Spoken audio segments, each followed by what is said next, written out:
Bonjour et bienvenue. Aujourd'hui, on va décortiquer un outil que vous utiliserez tous les jours, ou presque, dans votre future pratique. La tomodensitométrie, le fameux scanner, ou TDM. L'objectif, il est simple. Vous donner toutes les clés pour vraiment comprendre comment ça marche, de la physique de base jusqu'à l'image finale, pour qu'en tant que futur médecin, vous sachiez l'utiliser de la manière la plus juste et la plus éclairée possible. Alors voici notre plan de match. On va d'abord se demander pourquoi on a eu besoin d'inventer le scanner. Ensuite, on ira voir ce qu'il y a sous le capot de la machine. Puis, on décortiquera comment on passe de simples données à une image qui a du sens. On parlera aussi d'un sujet capital, les produits de contraste. Bien sûr, on abordera la question des rayons X et de la responsabilité qui va avec. Et pour finir, on résumera ce qu'il faut absolument garder en tête pour la pratique. Allez, on commence par le commencement.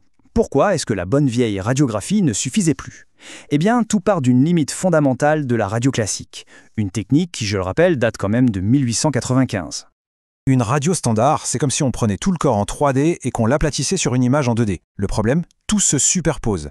Les os, les poumons, les vaisseaux, tout est écrasé et ça peut masquer les informations vitales. C'est un peu comme essayer de comprendre ce qu'il y a dans un bâtiment juste en regardant son ombre au sol. Pas évident. Le scanner, lui, résout ce problème de façon géniale. Il crée des tranches, des coupes très fines qui éliminent cette superposition. Ça nous permet non seulement de reconstruire une vue 3D, mais surtout de différencier les tissus. Et comment? En mesurant leur densité, tout simplement. Ok, maintenant qu'on a vu le pourquoi, voyons le comment. Allons jeter un œil à l'intérieur de la machine elle-même pour comprendre comment elle réalise cette prouesse. Au cœur du système, il y a un gros anneau qu'on appelle le rotor. Et ce rotor, il tourne à toute vitesse autour du patient, qui lui est allongé sur une table qui avance. Sur cet anneau, il y a deux choses essentielles. D'un côté, le tube qui fabrique les rayons X, et pile en face, les détecteurs qui les récupèrent après qu'ils aient traversé le corps. La combinaison de cette rotation ultra rapide et de l'avancée de la table, ça permet d'acquérir les données en spirale, tout autour et tout le long de la zone qu'on veut explorer. Et là, il faut qu'on s'arrête une seconde parce que c'est juste incroyable. Ce fameux rotor pèse près d'une tonne, oui, une tonne, et pourtant il est capable de faire jusqu'à 4 tours complets par seconde. C'est une véritable prouesse d'ingénierie. Et cette vitesse folle, elle permet d'obtenir des images ultra rapides, de figer les mouvements du corps, comme le cœur qui bat. Résultat, des images d'une netteté parfaite. Bon, la machine a fait son travail, elle a collecté des millions de données brutes. Et maintenant, comment est-ce qu'on transforme ça en une image que le médecin peut interpréter? C'est là que toute la magie de l'informatique entre en scène. La base de tout, le concept fondamental à comprendre, c'est l'échelle de Hounsfield. En fait, c'est juste une échelle qui donne une valeur chiffrée à la densité de chaque petit point de l'image. Pour que tout le monde se comprenne, on a fixé des références. L'eau pure, c'est notre point 0, 0 unité Hounsfield ou UH. L'air, qui ne freine quasiment pas les rayons, est tout en bas, à moins 1000 UH. Grâce à cette échelle, on peut situer tous les tissus du corps. Par exemple, la graisse est dans les densités négatives, autour de moins 80 UH. Les tissus mous, comme le cerveau, sont un peu plus denses que l'eau, donc légèrement positifs, vers plus 30 UH. Et tout en haut de l'échelle, on a l'os, très dense, qui monte à plus de 900 UH. C'est cet écart énorme de valeur qui va créer les contrastes de blanc, de gris et de noir sur notre image. Mais avant d'avoir l'image, les données brutes passent par des filtres de reconstruction. Ce sont des algorithmes mathématiques qui vont choisir ce qu'on veut mettre en valeur. Un peu comme des filtres sur une photo. Est-ce qu'on veut privilégier la netteté des détails ou plutôt les nuances entre les différentes densités? En gros, il y a deux options. Un filtre dur va accentuer la résolution spatiale. C'est parfait pour chercher une toute petite fracture, les contours seront ultra nets.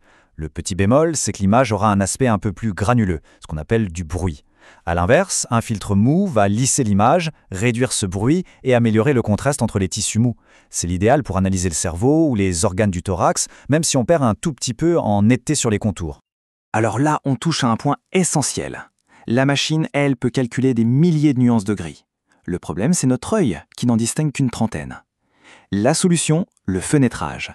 C'est un processus qui permet de dire à l'ordinateur « Ok, ne me montre que la petite plage de densité qui correspond au cerveau et étire-la sur toute la palette de gris que mon œil peut voir. » C'est comme une loupe numérique pour se concentrer sur un tissu précis. Et regardez l'impact, c'est spectaculaire. Sur ces images d'un traumatisme crânien, les données de base sont exactement les mêmes. Si on applique une fenêtre osseuse, on voit très bien la fracture, mais le cerveau est une masse indistincte. Maintenant, on change de réglage en passant fenêtre parenchymateuse. Et là, l'hémorragie nous saute aux yeux. Par contre, la fracture a disparu. On comprend donc que le choix de la fenêtre est absolument crucial pour le diagnostic. Parfois, le contraste naturel entre les organes ne suffit pas pour bien les distinguer. C'est là qu'on fait appel à une aide précieuse, les produits de contraste iodés qui vont littéralement allumer certaines structures pour les rendre beaucoup plus visibles. Une fois qu'il est injecté dans une veine, le produit de contraste va simplement suivre la circulation sanguine. Il remonte par la veine cave, passe dans le cœur droit, puis les artères pulmonaires. Il revient au cœur gauche, est éjecté dans l'aorte et se distribue dans tout le corps. Toute la subtilité, c'est de déclencher le scanner au bon moment pour le photographier précisément là où il nous intéresse. C'est exactement le principe de l'acquisition multiphasique. On va faire plusieurs passages du scanner à des moments clés après l'injection. Ça permet d'observer comment les organes et les vaisseaux se rehaussent, c'est-à-dire comment ils s'imprègnent du produit de contraste au fil du temps. Ce tableau résume bien les choses. Un scan très précoce, à 20-25 secondes, c'est le temps artériel pulmonaire, parfait pour chercher une embolie. Un peu plus tard, à 30-35 secondes, on est au temps artériel systémique, idéal pour voir l'aorte. Et bien plus tard, vers 80 secondes, c'est le temps portal, essentiel pour étudier le foie. Le choix du timing dépend donc directement de la question clinique qu'on se pose. Bien sûr, on n'injecte pas ce produit à la légère. Il faut systématiquement vérifier les contre-indications. Les plus importantes sont une insuffisance rénale sévère, une hyperthyroïdie mal contrôlée et un antécédent de vraies réactions allergiques graves. Il faut aussi faire attention à la metformine, un traitement du diabète qu'on doit arrêter après l'injection pour éviter un risque rare mais grave. Et là, s'il vous plaît, retenez bien ceci car c'est un mythe qui a la vie dure. L'allergie à l'iode, ça n'existe pas. L'iode est un élément qu'on a tous dans le corps. La réaction allergique, elle, est dirigée contre la grosse molécule qui transporte l'iode. Et ces molécules ne sont pas les mêmes d'un produit à l'autre. Donc, une allergie aux fruits de mer n'a absolument, mais alors absolument rien à voir. On a beaucoup parlé de la puissance de cet outil, mais il faut aussi parler de sa contrepartie. Qui dit scanner, dit rayon X. Et ça implique une grande responsabilité, notamment en ce qui concerne la dose de radiation. Pour bien comprendre l'enjeu, ce chiffre est très parlant. En France, les scanners représentent seulement 10% des examens d'imagerie. Mais ces 10% sont responsables de plus de 70% de la dose de radiation totale que la population reçoit à cause de l'imagerie médicale. C'est énorme et ça montre bien l'impact de chaque scanner prescrit. Face à cela, il y a une règle d'or à connaître par cœur, le principe ALARA. C'est un acronyme anglais pour As Low as Reasonably Achievable. En français, aussi bas que raisonnablement possible. L'idée est d'utiliser la dose la plus faible possible tout en ayant une image de qualité suffisante pour faire le diagnostic. Chaque prescription doit donc être justifiée.